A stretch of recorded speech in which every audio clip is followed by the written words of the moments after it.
राधे राधे दोस्तों, आप सभी का स्वागत है। जिसने इस धरती पर जन्म लिया है उसकी मृत्यु निश्चित है।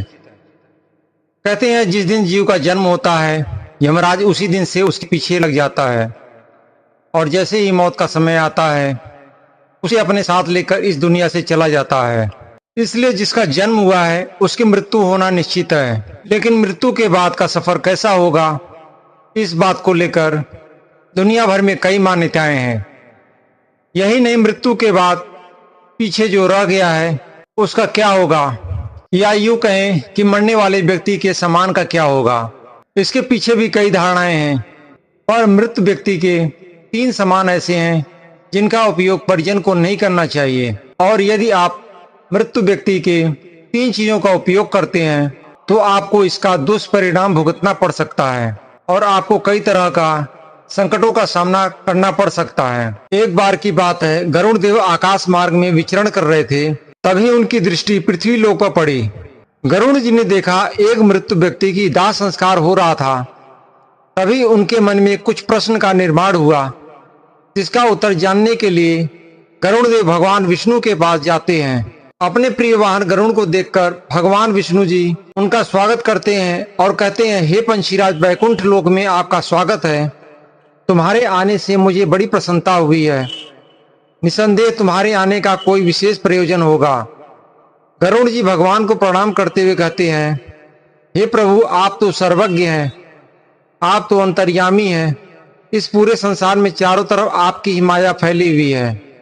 आपको मेरे आने का प्रयोजन पहले से ही पता होगा, उसके बाद भी आप मेरे ही मुख से सुनना चाहते हैं। गरुड़ देव की यह बात सुनकर भगवान विष्णु मुस्कुराते हुए बोले, हे पंछीराज, आप निसंकोच होकर अपने आने का प्रयोजन बताइए, मैं आपकी प्रत्येक समस्या का निवारण करूंगा। तभी गरुड़ देव कहते हैं, हे प्रभु, यदि आप मेरे ही मुख से सुनना चाहते हैं तो ठीक है। हे प्रभु, मेरा प्रश्न यह है, जब कोई मनुष्य मृत्यु को प्राप्त होता है तब वो अपने साथ क्या क्या चीजें लेकर जाता है, और मृत्यु के बाद उस प्राणी से जुड़ी कौन कौन सी वस्तुओं का उपयोग अन्य लोगों को नहीं करना चाहिए। यदि वह ऐसा करता है तो उसे इसका क्या परिणाम भुगतना पड़ सकता है। गरुड़ देव का प्रश्न सुनकर भगवान विष्णु ने कहा, हे पंछीराज, आज तुमने एक अत्यंत ही महत्वपूर्ण प्रश्न पूछा। इस संसार में जो जन्म लेता है उसकी मृत्यु अवश्य होती है। मनुष्य इस संसार में खाली हाथ अवश्य आता है, किंतु जब उसकी मृत्यु होती है तो वह अपने साथ 5 चीजें लेकर जाता है। सबसे पहला है संचित कर्म, दूसरा है स्मृति यानी यादें, तीसरा है जागृति, चौथा सूक्ष्म शरीर और 5वां है कर्ज। मनुष्य अपनी मृत्यु के समय ये 5 चीजें अपने साथ लेकर जाता है। ये अलग बात है कि स्मृति एक ऐसी चीज है जो वक्त के साथ धुंधली पड़ जाती है और अगला जन्म लेने के बाद शायद ही मनुष्य अपनी पिछले जीवन की कोई बात याद रख पाता है। मृत्यु के समय केवल उसकी आत्मा आपका शरीर नहीं छोड़ती, बल्कि सूक्ष्म शरीर भी छोड़ता है और वही सूक्ष्म शरीर अगला नया शरीर धारण करता है। मनुष्य की जागृति उसकी चेतना और ज्ञान है जो उसके साथ ही जाता है। इसके अलावा जो मनुष्य दूसरों से कर्ज ले रहता है और बिना कर्ज चुकाए ही मृत्यु को प्राप्त हो जाता है, तो मृत आत्मा अपने साथ उसका कर्ज भी ले जाता है और यह कर्ज उसे अगले जन्म में चुकाना पड़ता है। मित्रों, आगे भगवान विष्णु कहते हैं, हे गरुड़, अब मैं तुम्हें मृत व्यक्तियों की उन वस्तुओं के विषय में बताता हूँ जिनका उपयोग जीवित मनुष्य को कभी नहीं करना चाहिए। यदि वह उन वस्तुओं का उपयोग करता है तो उसे इसका दुष्परिणाम भुगतना पड़ता है। कई बार मनुष्य अपने मृत परिजनों की वस्तुओं को उनकी याद के रूप में अपने पास रख लेते हैं या उनकी वस्तुओं को उपयोग भी करने लग जाते हैं।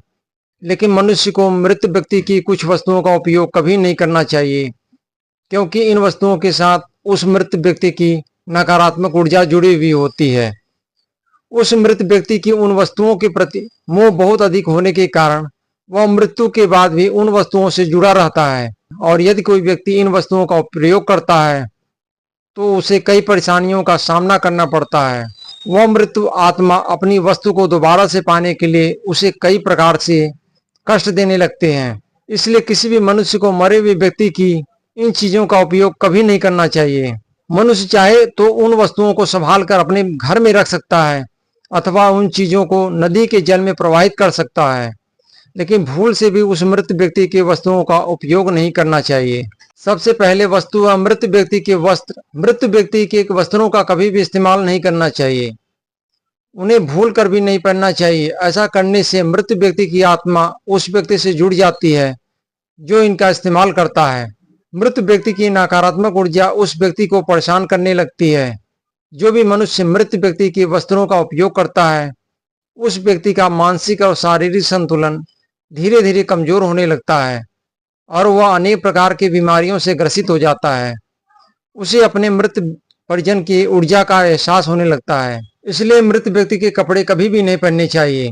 उन कपड़ों को जला देना चाहिए या फिर किसी नदी में प्रवाहित कर देना चाहिए। दूसरी चीज है मृत व्यक्ति के गहने।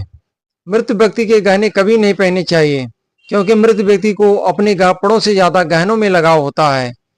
वहीं जब मृत व्यक्ति के गहने जब कोई दूसरा पहन लेता है तो उसकी आत्मा असहज महसूस करने लगती है, साथ ही उस व्यक्ति को इस मृत्यु लोक में परेशान करने लग जाती है और उस मृत व्यक्ति की आत्मा मोक्ष की राज में न जाकर मृत्यु लोक में अपने परिजनों को ही परेशान करने लगती है। इसलिए मृत व्यक्ति के गहनों से अन्य गहने बनवा लेना चाहिए या फिर मंदिर में दान कर देना चाहिए। तीसरी चीज है मृतक व्यक्ति के घड़ी। मित्रों, भूल कर भी मृतक व्यक्ति की घड़ी का इस्तेमाल नहीं करना चाहिए, इससे जीवात्मा आकर्षित होती है। ऐसी परिस्थितियों में उपयोग करने वाले व्यक्ति के सपने में मृतक व्यक्ति की आत्मा बार बार आती है और उसे परेशान करती है। मृतक व्यक्ति की घड़ी को इस्तेमाल करने से पितृदोष लगता है। मृत्यु के बाद उस व्यक्ति की घड़ी को कभी भी जीवित मनुष्य को धारण नहीं करना चाहिए। उसकी घड़ी को पवित्र नदी के जल में प्रवाहित कर देना चाहिए। भगवान विष्णु कहते हैं, हे गरुण देव, जब एक व्यक्ति की मृत्यु होती है तो उसकी इच्छाएं उसके साथ जाती हैं और यह इच्छाएं उसके नए जन्म में दोबारा से कार्य करती हैं। कामना को एक प्रकार से सकारात्मक ऊर्जा माना जाता है जो आत्मा को सांसारिक जीवन में चक्र में बांधे रहती है। अगर मनुष्य अपनी सभी इच्छाओं का त्याग कर देता है तो उसे मोक्ष की प्राप्ति हो जाती है। इसलिए मनुष्य को अपनी सभी मोह माया को त्याग देना चाहिए और मृत्यु के समय मनुष्य को केवल ब्रह्म का ध्यान करना चाहिए। जो व्यक्ति मृत्यु के समय अपनी इच्छाओं के साथ लेकर जाता है उन्हें दोबारा से जन्म लेना पड़ता है, क्योंकि उनकी कामनाएं उन्हें अगले जीवन के लिए प्रेरित करती है और उन्हें दोबारा नए शरीर में लौटना पड़ता है। दोस्तों, अगर यह वीडियो अच्छा लगा हो तो इस वीडियो को लाइक करके कमेंट में जय श्री कृष्णा जरूर लिखें और हमारे इस चैनल अनमोल हिट प्रवचन को अवश्य सब्सक्राइब कर लीजिए ताकि हर एक नया वीडियो आप तक तुरंत पहुंचे। धन्यवाद। जय श्री कृष्णा।